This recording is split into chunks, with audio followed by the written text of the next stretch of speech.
అందుకోసమే తెలంగాణ రాజ్యాధికార పార్టీలో చేరుతున్నటువంటి ప్రజలందరికీ స్వాగతం చెప్తూ తెలంగాణ రాజ్యాధికార పార్టీలో విస్తృతంగా చేరండి. చాలామంది నన్ను డౌట్స్ అడుగుతూ ఉన్నారు కానీ ఆ కాల్స్ దాంతో అది క్లియర్ చేయలేకపోతా ఉన్నా. చాలా వస్తున్నాయి. 9866524524 ఈ నెంబర్కు వాట్సాప్లో మిస్డ్ కాల్ ఇవ్వండి. కొంతమంది తెలుగులో కావాలనుకుంటే అడుగుతున్నారు, కొంచెం తెలుగులో కూడా చేయాలి. అది వాట్సాప్లో మిస్డ్ కాల్ ఇవ్వండి. ఇవ్వడం ద్వారా మీకు ఒక లింక్ వస్తుంది. ఆ లింకును ఫిలప్ చేయండి. తెలంగాణ రాజ్యాధికార పార్టీలో సగర్వంగా ఓనర్గా చేయండి.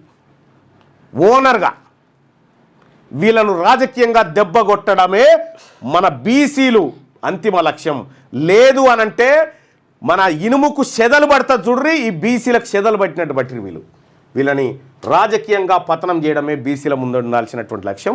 ఈ జీవో కాపీ తోటి నాలుకే గీక్కుంటాను కూడా ఈ జీవో పనికి రాదు. ఇది ప్రజలను మభ్యపెట్టడానికి, అంటే కోర్టులను ఏది కోర్టుకు కళ్ళ గంతలు కడతారుగా, మొత్తం కోర్టుకే పరద కట్టి జీవో ఇచ్చినది అంతే. ఆ పరద లేపితే మళ్ళీ జీవో పోతుంది. ఎవడన్నా కోర్టుకు పోయానంటే ఈ జీవో ఉండదు చూడరిగా. అందుకోసమే ఈ నక్కజిత్తుల పనులు బంద్ చేయాలి రాష్ట్ర సర్కారు.